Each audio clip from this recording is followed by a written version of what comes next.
Oftentimes, people will resonate with liminal space images for a variety of reasons.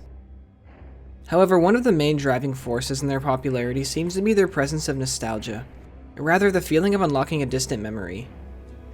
But what is it that makes these images feel nostalgic? I believe it's because a lot of these images take place in the past. I know that's a given, but I mean way in the past, or at least they're framed that way. Certain liminal space images will have a lot of late 90s to early 2000s design or general architecture. They show places that aren't around anymore, but they still look familiar. Another reason for nostalgia could be the setting of the image. For example, a kindergarten classroom or a play arena. These are places that are similar in design in which anyone can recognize what they are.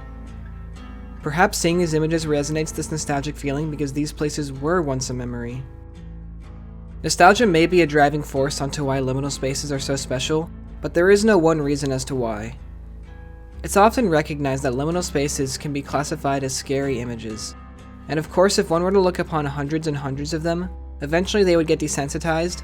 However, fundamentally, these images try to evoke the emotion of fear. It's obvious in some, and less obvious in others, but I do think truly that a good liminal space image evokes fear in some way. Let me use an example. Here's a very popular liminal space image.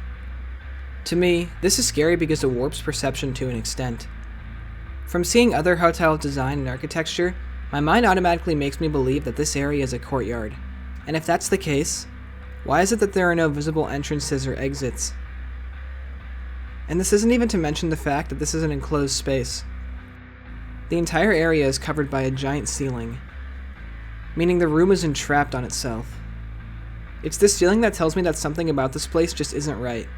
It's almost supernatural. Lastly, in regards to this, the most obvious thing when looking at liminal space images is the fact that there's no people. Unsurprisingly, this would make a lot of people feel off. But why? It's not the fact that there aren't any people in these images that's off. It's the fact that there were. Plenty of images in photography feature places with no people in them, but they don't make you feel off. That's because liminal space images are not images of nature. They're images of human-created objects, buildings, and all-around human design. In order for anything to exist in this image, something had to have been here previously, and that something is no longer there. But whatever it is, it left its mark well enough to understand that. Case in point, an image that captures every instance of what I mentioned above: nostalgia, fear, emptiness. I'm talking about the end.